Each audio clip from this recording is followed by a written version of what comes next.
First phase will be the military operations that result in the capture of New Orleans, Louisiana.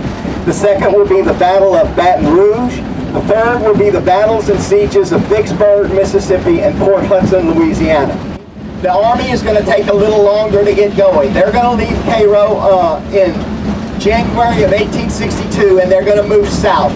They're going to Baton Rouge to take care of the Navy while Breckinridge attacks the Army. So, due to fleet, Breckinridge will leave Vicksburg. He will take a train. He will have about 6,000 men total. He'll leave about 1,200 men who are sick at Camp Moore. He will with a portion of the troops under the command of General Ruggles. Port Hudson is one of the strongest points on the Mississippi, and make a second Vicksburg.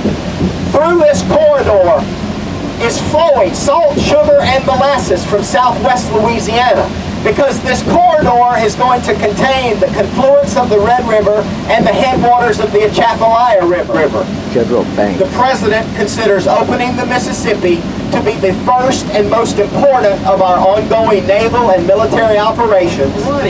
It is deadly, it is atrocious, and it will be a defeat for the Union as they are thrown back from every attack with tremendous casualties. Banks will settle down in siege for 2 weeks, where he will bombard the garrison daily and nightly. He will then launch another attack on June 14th. This attack will succeed in doing nothing but extend the casualty rolls of the Union. Position H, Fort Desperate, at 6 o'clock in the morning on August 27th. The 1st and 3rd Louisiana Native Guard will attack the 39th Mississippi Infantry position here in Port Hudson, being the first utilization of African American troops in American history. William Tecumseh Sherman. William Tecumseh is up there with Grant around Vicksburg. This is Thomas Sherman from Rhode Island. He will bombard daily and nightly. The Confederates will have sufficient stocks of ammunition. What they will run out of is food.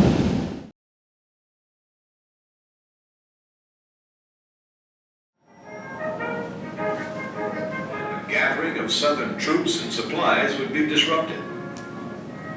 Union capture of the Mississippi River would require land and naval campaigns directed from both the North and the South. Hudson offered an ideal position from which to check the progress upriver of Union gunboats. These were not the disappointment. And in the concealing darkness of the night of March 14, 1863, a 7-ship flotilla commanded by Admiral David G. Farragut steamed upriver to test Port Hudson's strength. Received official confirmation from Banks. He knew that with Union reinforcements a likely prospect, his only choice was between surrender or starvation.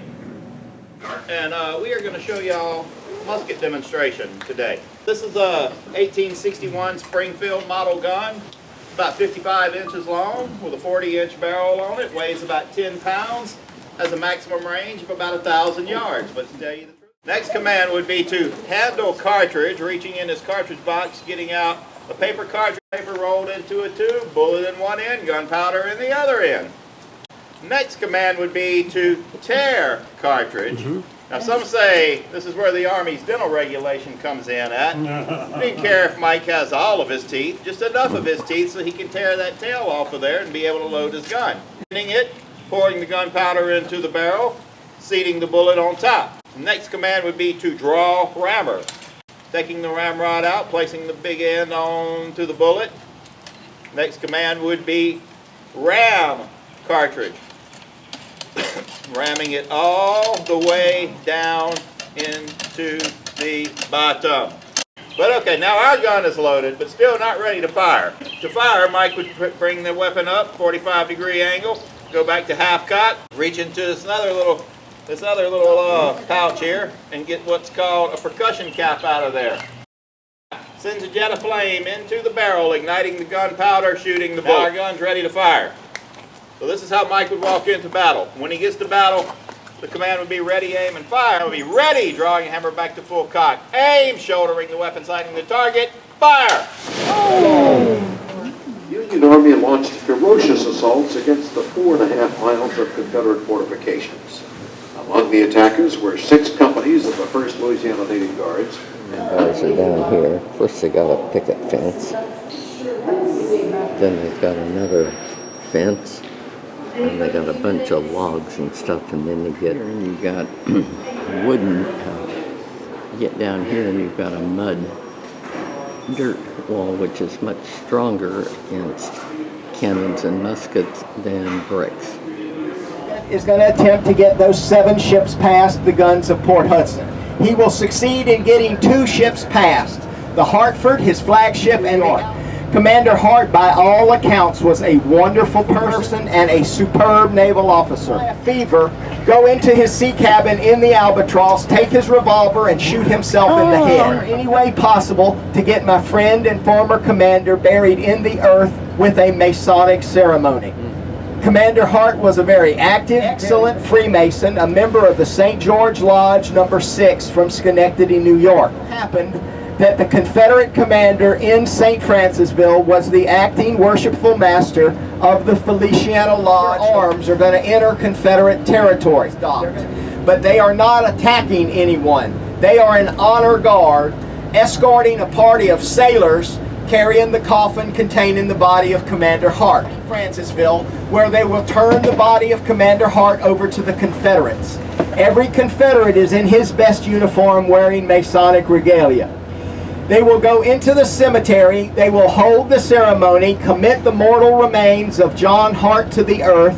The Masons will do their ceremony, the Marines will fire a 21-gun salute, then everyone will go across the street to the lodge for brotherhood, fellowship, and refreshment. Francisville, every year, a whole weekend is set aside for the day the war stopped. They open the homes for tours.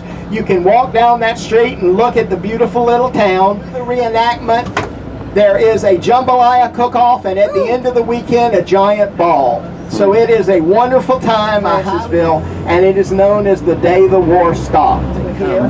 From the lodge in Schenectady, New York, where this I am man talking was about from. the territory when in our American Revolutionary War, Great Britain. Spain will ally with France and declare war against England. Spain will order Governor Bernardo de Galvez, the governor of Spanish Louisiana, to invade West Florida. So he will, from Spanish Louisiana, invade West Florida. Or in other words, from New Orleans, he will invade Baton Rouge.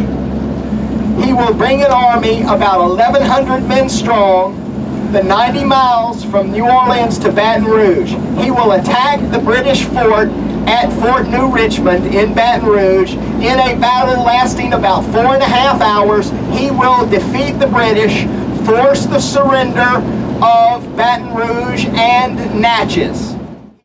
He will then move east and he will capture Mobile. He will continue moving east and capture Pensacola. He will make all of British West Florida Spanish West Florida. Yes, Spanish West Florida. Spain will keep West Florida and make a very successful colony out of it. It will expand tremendously because the Spanish will give very liberal land grants for anyone who will become Catholic. If you move down here and become Catholic, they will give you a land grant. When in December of 1810, in a special military operation, the United States Army will invade West Florida. They will invade Baton Rouge. They will invade St. Francisville. They will occupy the territory, annex the territory to the territory of Louisiana, so that in 1812, when Louisiana becomes the 18th state in the Union, Baton Rouge is included. Over 224,000 Louisiana citizens are employed in the petrochemical industry at an average annual salary of $117,000 a year. It is the economic engine that drives southeast Louisiana. However, that corridor from Port Hudson to New Orleans is considered Cancer Alley by the rest of the nation. And in all honesty, ladies and gentlemen, our health outcomes are not quite as good as everybody else's.